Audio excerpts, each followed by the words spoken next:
Hello, teachers, children, grandchildren, great-grandchildren, future generations, the Library of Congress, whoever may see this.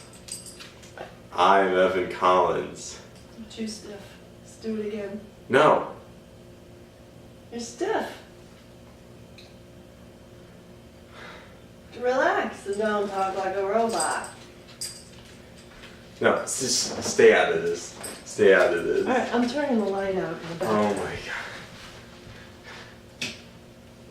god. Why'd you do that? Because I want that light out. Okay. Oh, you got that out for a reason. Okay.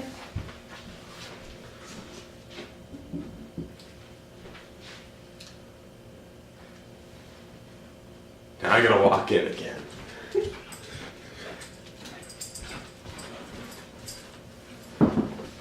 Hello, teachers, children, grandchildren, great-grandchildren, the Library of Congress, anyone who wants to watch this. I'm Evan Collins. And today, I'll be interviewing my mom.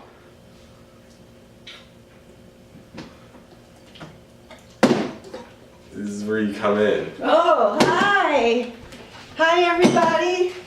My name is Terry Collins. That's what everybody calls me. I was born with the name Teresa Grace Fleming. Can we do that again? I just saw a water bottle flip. You know, stop. Get the water bottle out of I there. just wanted to do it once. Stupid. It would look cool. Alright.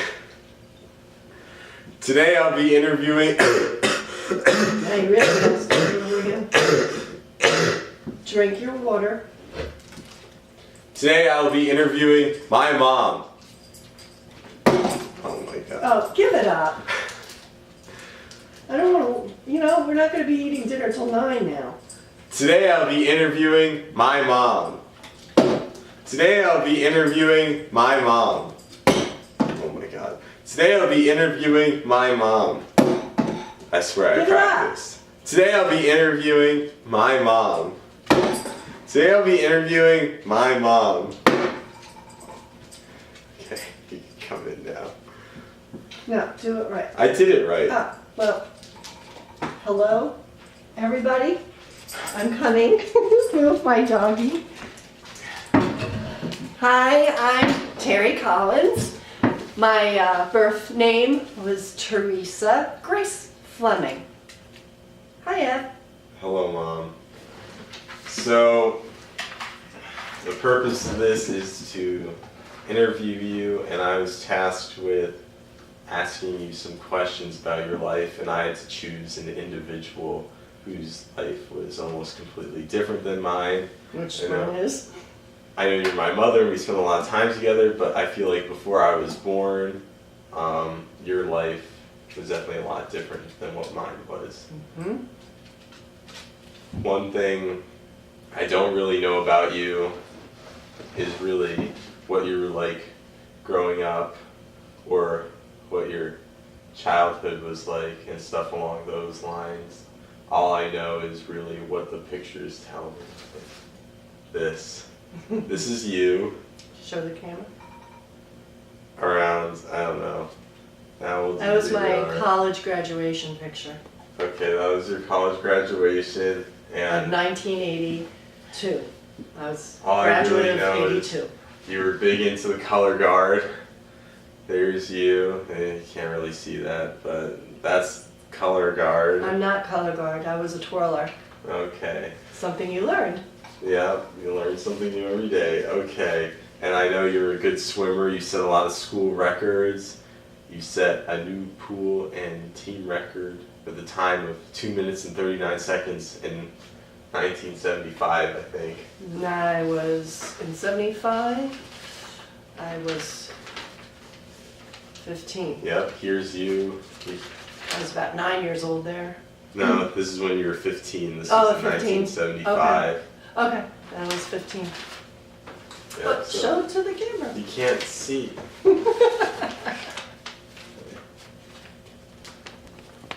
That's my mom. That was the style back in the 70s. We had high-tech bathing suits made out of polyester. Cool. Okay. So I'm just gonna start off with a broad question. So what I want to know is, what was growing up in the 1960s like? That's a really, really general question because everybody had a different experience in the 1960s. I grew up going to a parochial school and wore uniform and went there from first grade all the way to 8th grade. And the school was called Our Lady of Lourdes. And it was an interesting school. It was run by nuns. When I was in first grade, I used to go visit the nuns at their convent because it was only a block away from the school. And I would go and dance to the music that the Beatles played. So the Beatles were, back in the 60s, very, very influential to our culture of what we did, like the dances.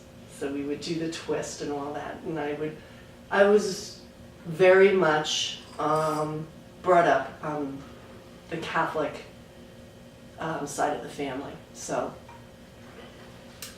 I grew up mainly with the same people from first grade, actually from kindergarten, because all the children that went to kindergarten ended up at the parochial school in my class, and we were friends since then, and all the way up to 8th grade when we graduated. So would you say being involved in the Catholic educational system was very strict? Extremely strict. Back there in the 60s, we had when I started out in first grade, I had 40 kids in the class. There were 40 first graders, one nun. And second grade, third grade. As I got into the higher grades, the grade of the kids diminished and went into the public schools. But I stayed in the private parochial school because I think that it was so strict and didn't have as much, the Catholic schools don't have as much resources for learning. I, as a matter of fact, had some reading disabilities where I went to the public school early in the morning to get extra help for reading because the Catholic school could not provide it for me. They didn't have special ed back then. At least that's only because I went to a parochial school and that's not offered in parochial schools. So I did have extra help in reading, and turned out didn't have a disability, but I just didn't like reading, so I was behind. I also was discriminated against by the nuns because I had a very heavy Southern accent. Came from Virginia when I was 4. Heavy accent. I couldn't say crayons, I could only say crowns. And the teacher wanted me to be able to say crayons, so she kept me kept me after school for detention because I couldn't say crayons. So a lot of times I was in detention because of the way I spoke. So 60s were, for the nuns, were very strict. Mm-hmm. I walked, when I was in 6th grade, my brother was in the same school as me, my younger brother. My older brother and sister had graduated the schools and were in high school by the time I was there.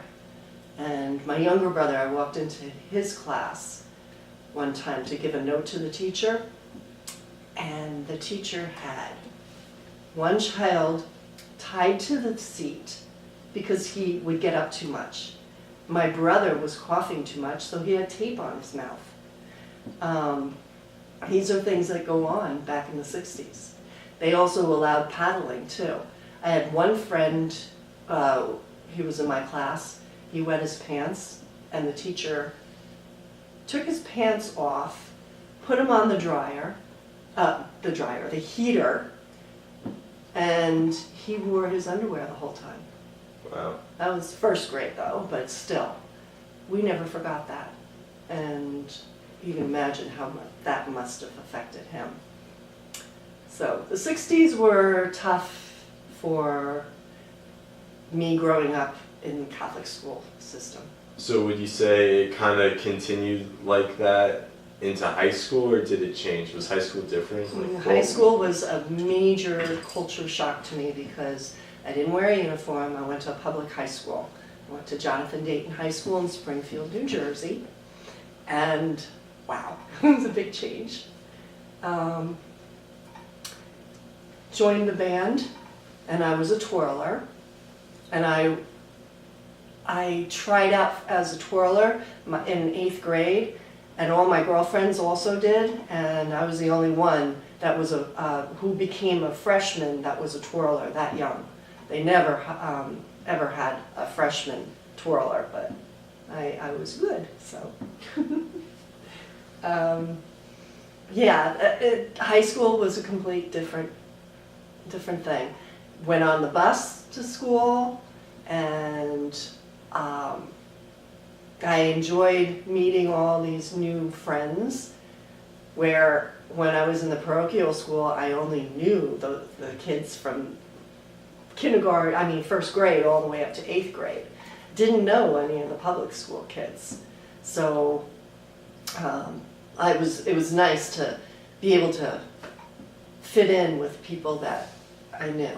And then I met a cousin of mine too, because she lived in Union, and her Union High School parents did not like her to go to, so she had the address of her aunt in Springfield, so she was able to, well, she wasn't really supposed to, but parents were able to have everything sent to the aunt in Springfield so that she could go to Springfield, the Jonathan Dayton High School. And that was great because I discovered I had a cousin, which after we graduated, I never saw her again.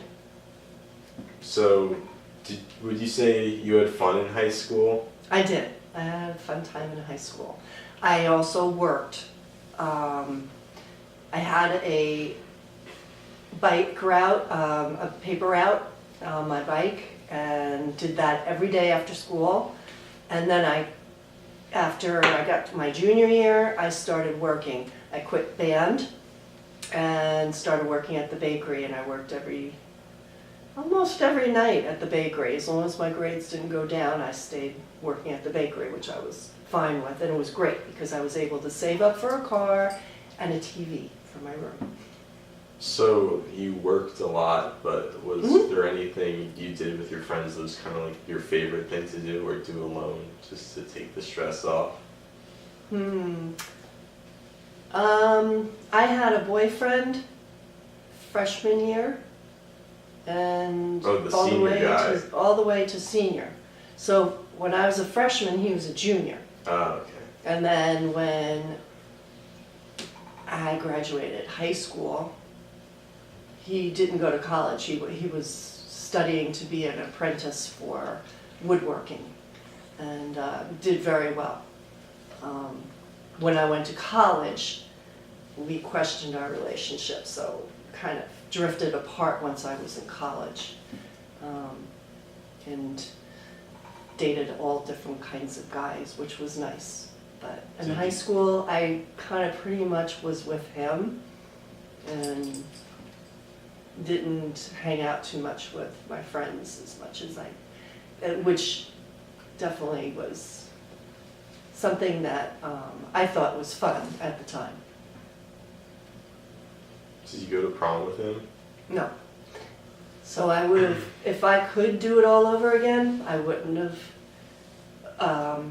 I would have listened to everybody and say, and wouldn't go out with one guy for the whole 4 years of high school, because I missed out on a lot. Thank goodness I was in the band for 2 years, and thank goodness I worked for 2 years, because that gave me a break away from him, but it just really stagnated me. I really could have done a lot more. If I could do it again, I would have done it differently. I would not have stuck myself with one guy for 4 years, because it really stagnated my social life. So no, I didn't go to the prom. Had guys ask me go to the prom because my Of course, my boyfriend wouldn't go because he felt stupid going, because he was 2 years older than everybody else, which was kind of pretty ridiculous, but But if he was a senior and you were a sophomore, he didn't want to go to the prom. He wasn't into the prom. But when I was my senior prom, he didn't want to go. oh, okay. And we yeah. kind of drifted apart because of that. Once we graduated, I graduated. So this one's a fun one. Mm-hmm. So did you get into trouble? What was the worst thing you did? This is like your early life. Yeah, I pretty much mentioned that one just before too, about how I got into trouble. A lot of, nothing really serious in Mhm. trouble, because like the only times I would get in trouble was breaking curfew, which is really not a big deal. But breaking curfew, my father was always strict about me getting home by midnight. And I was always with the boyfriend, and my father was always mad about that. So Mhm. to make him, you know, he always hung out. We would watch TV like SNL, Saturday Night Live. Yeah. And when we always watched that, my dad had a CB, Uh-huh. and he put a speaker down behind the couch. Your granddad, put a speaker behind the couch, and it was around midnight, and all of a sudden we'd hear a voice behind the couch going, "Time to go home." Your grandfather was a real kicker. So that was I really never got in trouble, So you because were- I had two older brothers. I had a brother and a sister. Your Uncle Bill and Aunt Kathy always got in trouble, always in trouble. So I didn't want to get in trouble. Back then in the 60s and the 70s, your granddad believed in corporal punishment. In other words, he would beat you with a belt. So I saw that with Aunt Kathy and Uncle Bill. I was not getting the belt. I got the belt once, and I don't even remember what it was for. Didn't get it again after that. And I was only probably 9 years old, and I have no idea what I did. I don't remember. Obviously it wasn't a big deal because I don't Mhm. remember, but that was the thing back then, is you get hit by the belt if you did something wrong. So, yeah. So you say you weren't really like a rebellious teen at all, you were pretty straight. Yeah. I'm that way now. Even at work. I'm not going to be rebellious. If I don't like something that's going on, I will voice myself, but I am not going to be rebellious about something. Your Uncle Bill and Aunt Kathy suffered that one. So I kind of just want to sum everything up, because getting to the time limit. So what was the greatest lesson you say you learned as a teenager? That one is, as a teenager, you really should not go out with one guy for your 4 years. Aunt Beth did the same thing. And then when she got to college, she dated all these different guys. And she ended up marrying her high school sweetheart.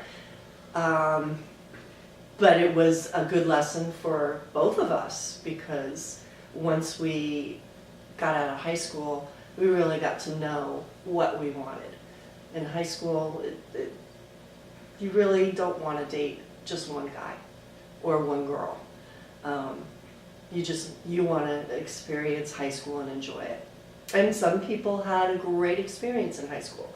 And only reason I had a great experience in high school is because I came from that small 12 people in the class by the end 8th grade. I mean, from 40 kids, first grade, all the way to 8th grade, I only had 12 graduating in the class. And then going to high school, and it was great because I got to pick out any classes I wanted. I got to take all these different classes that I enjoyed until I got to college, and then I knew what I wanted when I was in college, which is being a teacher. Anything else? Dinner. Okay, we're done? Yeah. Okay. I need to fix that. The hug in there. There we go. Okay.